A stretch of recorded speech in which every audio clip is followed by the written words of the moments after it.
Lucas capítulo 10, recordemos. Después de estas cosas, designó el Señor también a otros 70, a quienes envió de dos en dos delante de él, a toda ciudad y lugar a donde él había de ir. Y les decía: la mies a la verdad es mucha, mas los obreros pocos. Por tanto, rogad al Señor de la mies que envíe obreros a su mies. Id, he aquí yo os envío como corderos en medio de lobos. No llevéis bolsa, ni alforja, ni calzado, y a nadie saludéis por el camino. En cualquier casa donde entréis, primeramente decid: paz sea a esta casa. Y si hubiere allí algún hijo de paz, vuestra paz reposará sobre él. Y si no, se volverá a vosotros. Y posad en aquella misma casa. Con esto el Señor Jesús, en este versículo 7, les indica que deben tener un punto fijo de estancia. De alguna manera, al Señor Jesús no le parece que no se debe rodar de casa en casa. Además les dice: comiendo y bebiendo lo que os den. Entendamos algo, por favor. Voy a tratar de recordarlo para aclararlo continuamente. Escuche. Todos los seres humanos, antes de nacer de nuevo, vivimos bajo el sistema del mundo, que tiene unos principios caídos, pero los tiene, que tiene unas reglas caídas, pero las tiene.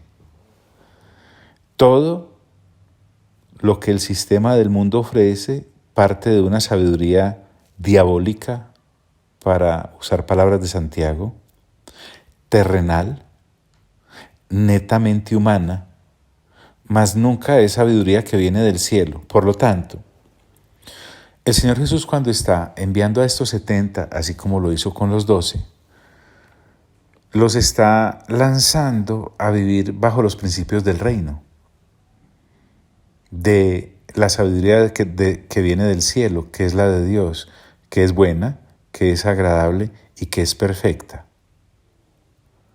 Entonces, cuando está dando estas instrucciones a ellos, yo le ruego a usted que no piense como piensan las organizaciones del mundo, o como piensa, así sean religiosas, o como piensa el ser humano caído, porque al ingresar como obrero, permítame decirlo así, para la mies, que es lo que el Señor Jesús está haciendo al enviar a los 12, al enviar a estos 70, para recoger la mies, porque recuerden que la mies es mucha, más los obreros son pocos,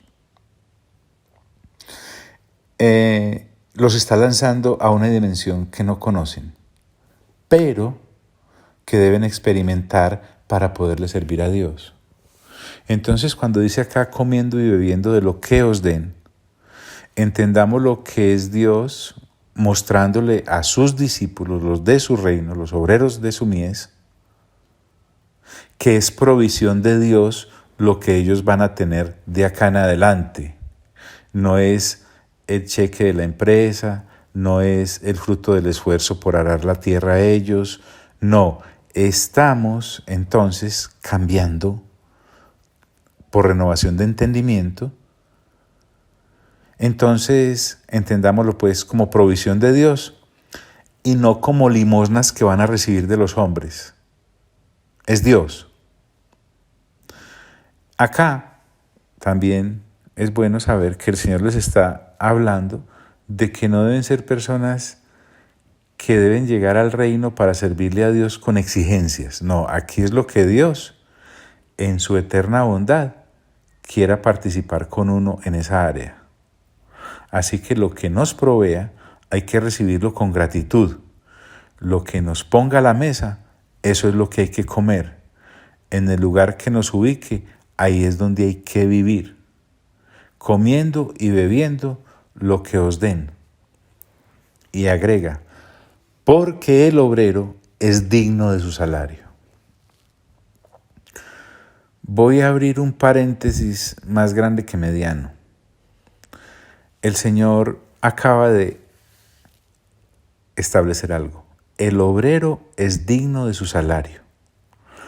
Aquí vamos a ver las pautas que el Señor establece para los obreros de la mies de Dios, para aquellos que Él designa y envía, y está hablando de su manutención.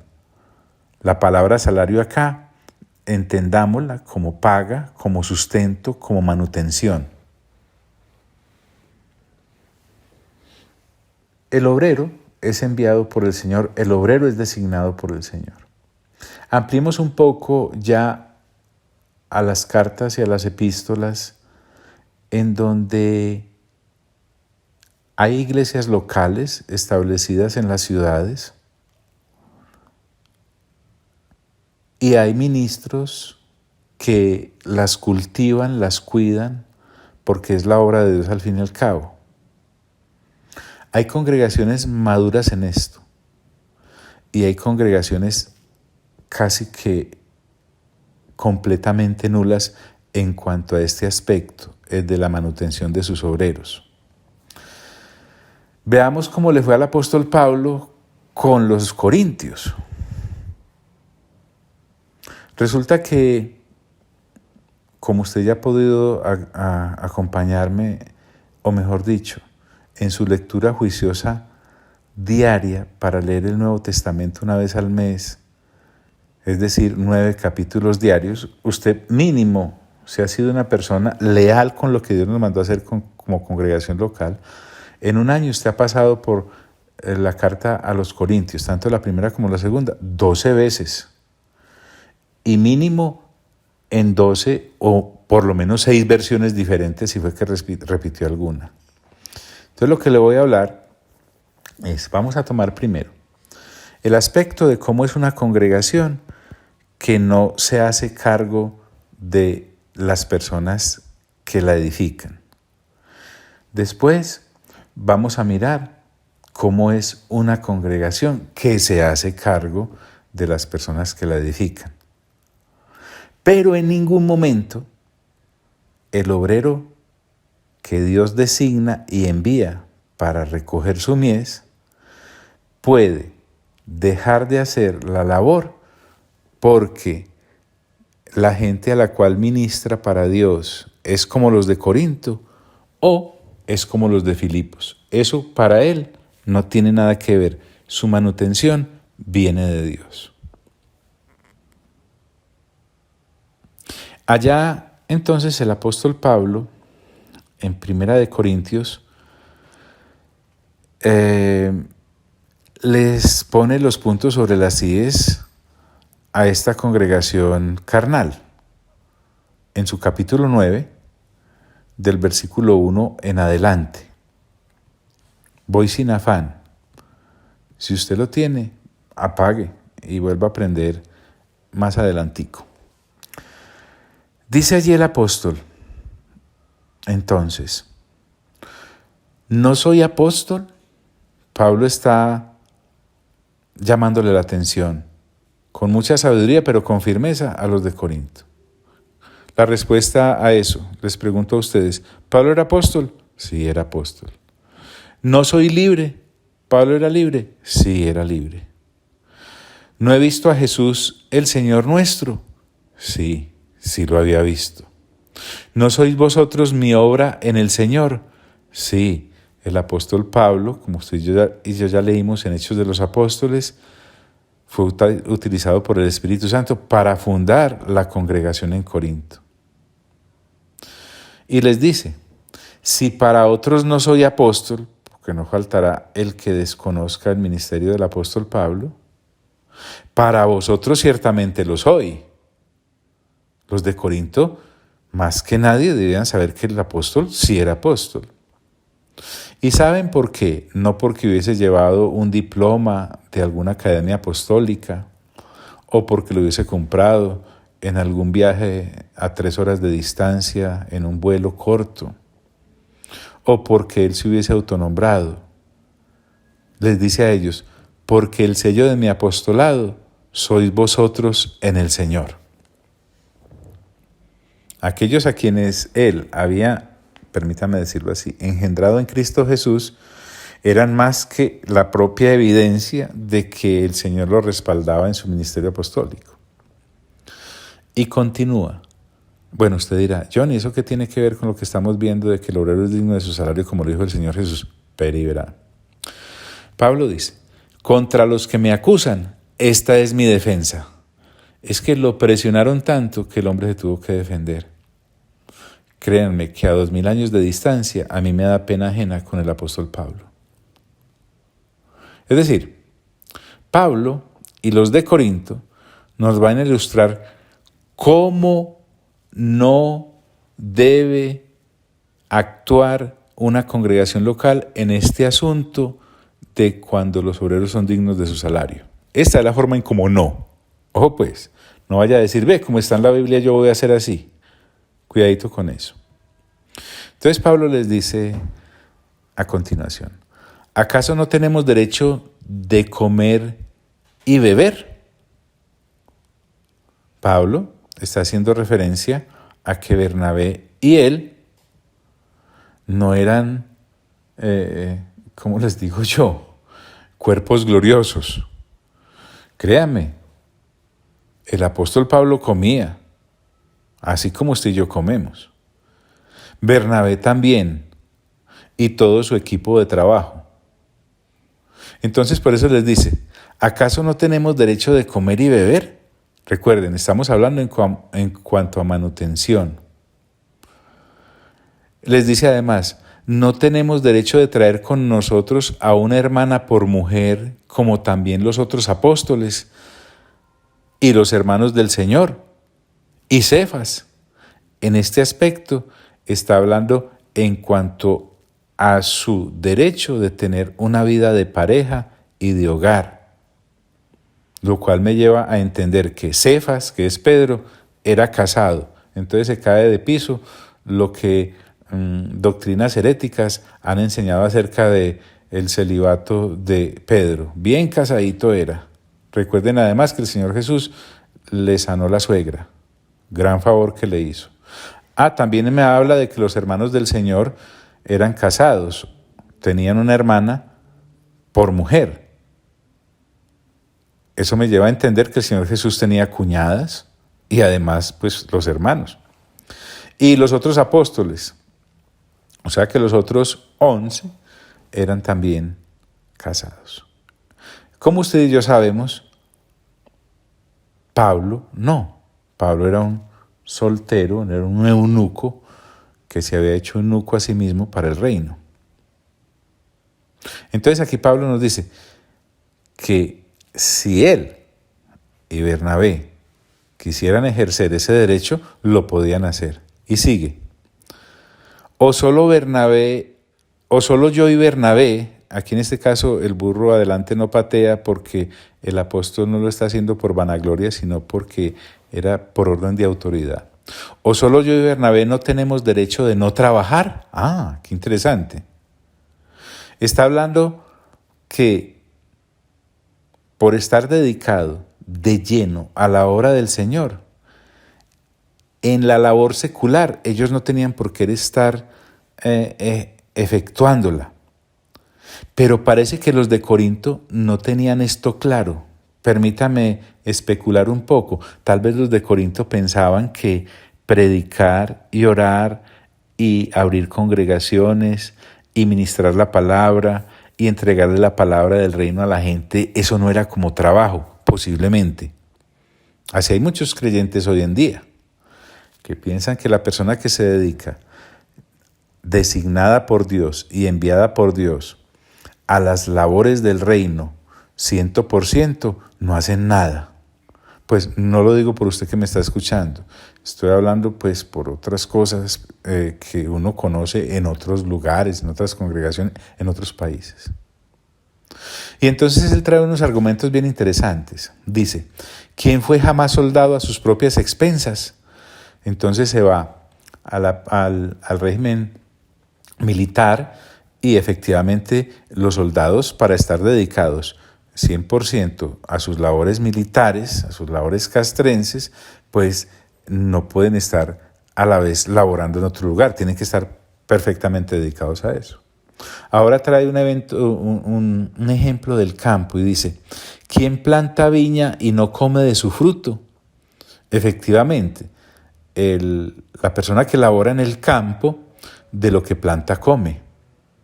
Ahora trae uno de pastoreo, de animales. Dice, ¿o quién apacienta el rebaño y no toma leche del rebaño? Entonces parece, vuelvo y te digo, que los de Corinto no entendían que predicar era en sí un trabajo. Y es en sí un trabajo. Porque aunque la congregación de Corinto ya no está, años que ha desaparecido, muchos seguidores de esta doctrina de descuido en cuanto a sus obreros para la mies viven por ahí regados, siguiendo el ejemplo de los de Corinto. Continúa el apóstol Pablo y dice, ¿digo esto solo como hombre? Entonces Pablo ahora va a argumentar, esto no es que se me ocurrió a mí o que lo esté tratando de definir yo porque se me ocurrió. Todo lo del apóstol Pablo está sustentado en las Sagradas Escrituras. Y por eso dice, ¿digo esto solo como hombre? ¿No dice esto también la ley? Ahora se va a la ley de Moisés. Porque es que en la ley de Moisés, dice Pablo, está escrito, no pondrás bozal al buey que trilla. Imaginémonos el ejemplo natural de aquel que ara el campo y lleva la yunta de bueyes. Lo usual es que el buey vaya sin bozal. Estamos hablando del cuadrúpedo. ¿Por qué? Porque en la medida que va arando, él va comiendo. Porque para poder arar, el buey necesita fuerza. Había algunos, entre comillas, estúpidamente astutos, que le colocaban bozal al buey y el buey tenía que arar y no podía comer. Claro, buey flaco después de unos días y buey muerto después de unas semanas, seguramente. Entonces, cuando Pablo dice que la ley de Moisés dice no pondrás bozal al buey que trilla, Pablo ahora le está diciendo a los de Corinto que lo que él está diciendo está sustentado en la ley de Moisés. Y tiene que aclarar, porque recuerden que además los hermanos en Corinto se habían condenado a una niñez eterna, no habían madurado y parece que habían decidido quedarse así. Por eso Pablo les tiene que explicar algo tan evidente y les dice, ¿tiene Dios cuidado de los bueyes? ¿O lo dice enteramente por nosotros, por los obreros? Y contesta, pues por nosotros escribió, porque con esperanza de arar el que ara, y el que trilla, con esperanza debe recibir del fruto. Vuelvo al punto, los de Corinto parece que no renovaban el entendimiento con las Sagradas Escrituras, y por eso Pablo les tiene que explicar algo tan elemental que está en las Sagradas Escrituras. O por lo menos, si leían las Sagradas Escrituras, parece que no las entendían. Porque muchas veces no es solamente lectura, sino comprensión de lectura lo que hay que tener cuando leemos las Sagradas Escrituras. Ahora Pablo avanza un poco más, es que le dedica un capítulo a esta situación, por lo tanto debe ser importante. Pablo dice, si nosotros sembramos entre vosotros lo espiritual, permítame aclarar qué es lo espiritual es el Evangelio del Reino. Pensemos, por ejemplo, en lo que estamos haciendo con la carta a los romanos. Gracias a Dios, Pablo entendió que era un obrero para la mies del Señor y en su momento permitió que el Espíritu Santo lo usara para escribir la carta a los romanos. Esos 16 capítulos que usted y yo nos disfrutamos en nuestra lectura mensual. en donde Pablo nos explica qué es la ira de Dios, en donde Pablo nos explica por qué estamos destituidos de la gloria de Dios, en donde Pablo nos explica que tanto judíos como gentiles están destituidos de la gloria de Dios, en donde Pablo nos explica que hay una redención en Cristo Jesús, en donde Pablo nos explica que hay una santificación que es llevada a cabo por el Espíritu Santo en nosotros, en donde Pablo nos explica que hay una gracia que viene por el Padre en la persona de Cristo Jesús, donde Pablo nos explica que hay resurrección, donde Pablo nos explica cómo es renovar el entendimiento, donde Pablo nos explica qué es el fruto del Espíritu, donde Pablo nos explica todo lo que nos explica. Entonces parece que para los corintios, escuche bien, era difícil entender que lo que Pablo y su equipo hacían era importante. Es que Pablo le había sembrado a los de Corinto la salvación. Por eso les dice, si nosotros sembramos entre vosotros lo espiritual, es gran cosa si segáremos de vosotros lo material. Pablo lo que le está diciendo, miren, lo que nosotros hemos sembrado en ustedes es tan o más valioso que lo que ustedes puedan ofrendarnos a nosotros. Entonces parece que los creyentes con mentalidad de Corinto no entienden eso. Vuelvo y te digo, aclaro, voy a tratar de recordar dónde voy por la aclaración que voy a hacer. Por lo general, el creyente corintio sigue, a pesar de que ya es cristiano, viviendo bajo los mismos parámetros del sistema del mundo caído, por lo que no renueva el entendimiento. Entonces juzga las cosas con esa mente caída en vez de estarla renovando de acuerdo con el nuevo nacimiento que ha tenido. Y por eso Pablo tiene que explicarle de manera tan detallada a estas personas. Pero es que la cosa no para ahí. Empeora. Resulta que en Corinto, y yo estoy trabajando sobre la base de que usted ha leído Corinto, primera y segunda, las dos cartas, en un año mínimo 12 veces. Recuerden que allí a Corinto habían llegado unos falsos apóstoles, unos falsos maestros, gente que sí iba era por la plata de esos de Corinto, eso le metían la mano al bolsillo que daba miedo, y resulta que estos de Corinto, en vez de apreciar a quienes les habían realmente sembrado el evangelio, a quienes habían constantemente con sus visitas edificado sus almas, a esos como Pablo y a Bernabé, los tenían aguantando hambre, a esos otros abigeos, a esos otros fraudulentos, a esos otros piratas, Pablo dice, si otros participan de este derecho sobre nosotros, ¿cuánto más nosotros? Para hacer más triste el asunto, como te digo, los de Corinto mantenían a unos obreros fraudulentos en cuanto a doctrina y en cuanto a motivaciones carnales. O sea, créanme, esto da pena ajena. Era algo fuera de tono completamente. Y continúa Pablo, para acabar de ajustar, más caballero para dónde.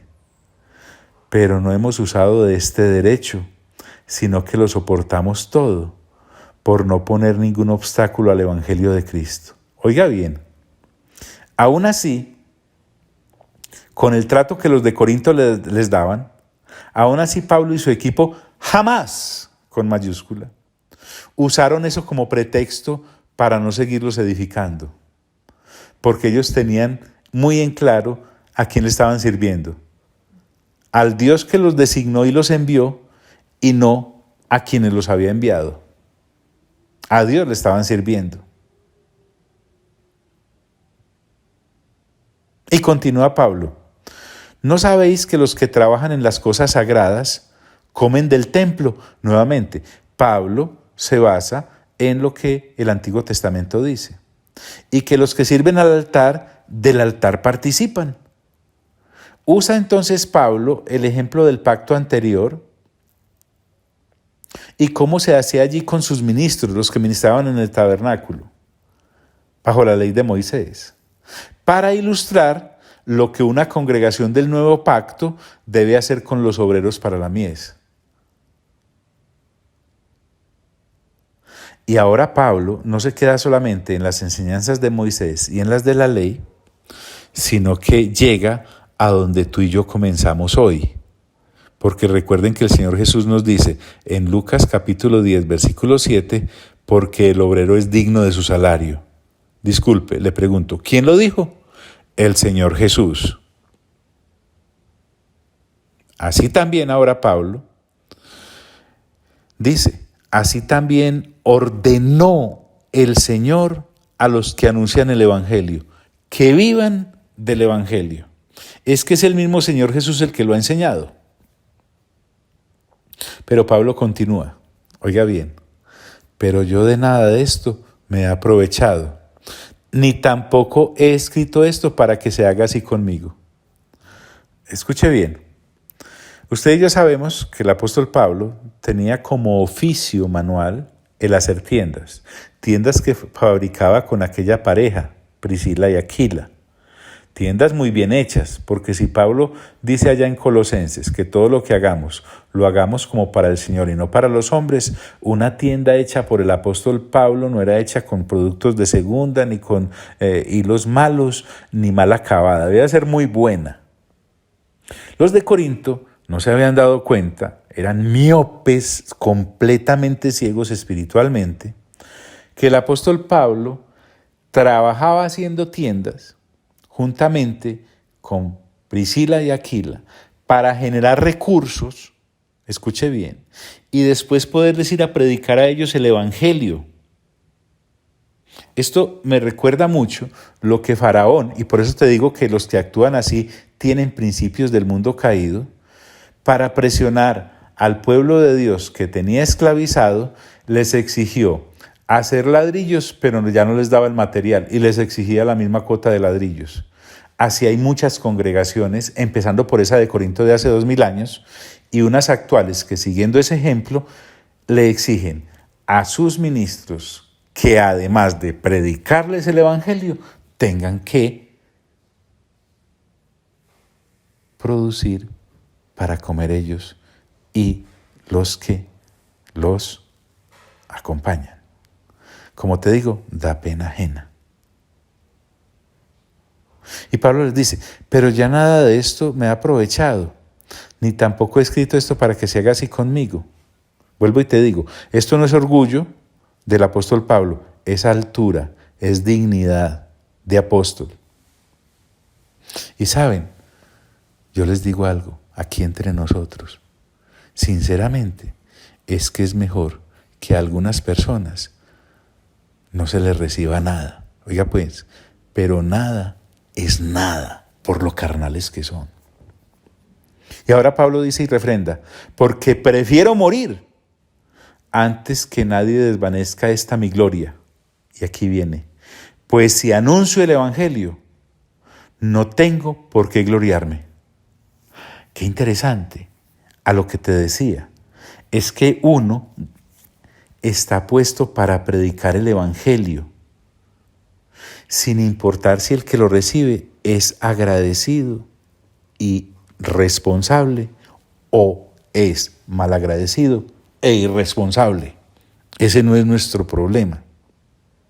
Sin embargo, sí existen algunos predicadores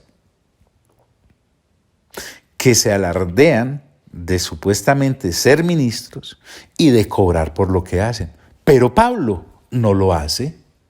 Y así como hay gente en la actualidad, como los de Corinto, también hay gente en la actualidad, como el apóstol Pablo y su equipo. Ahora, Pablo da una razón muy válida, porque él dice que prefiere morir antes que se desvanezca esa su gloria, y es la de anunciar el Evangelio. Porque además quiero decirte que por el anunciar el Evangelio uno no tiene nada de qué gloriarse. Me explico. Pablo dice, porque me es impuesta necesidad.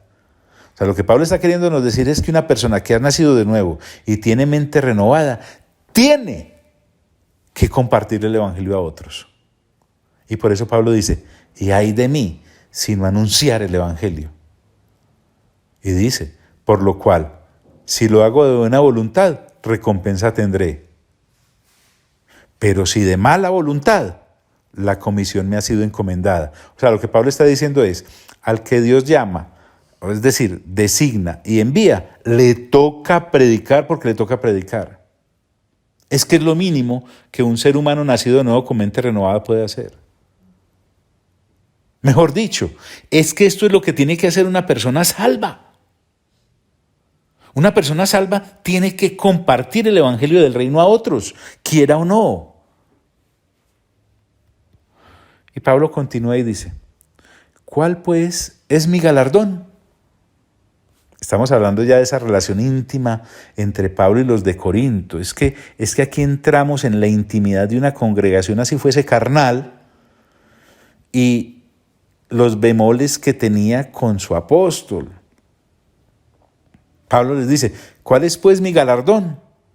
Que predicando el evangelio, presenté gratuitamente el evangelio de Cristo para no abusar de mi derecho en el evangelio.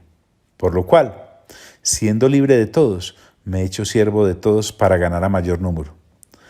Nuevamente, podemos citar o decir, el evangelio que uno recibe es gratis y por lo tanto debe entregarlo gratis. Pablo aquí no les estaba cobrando nada a los de Corinto.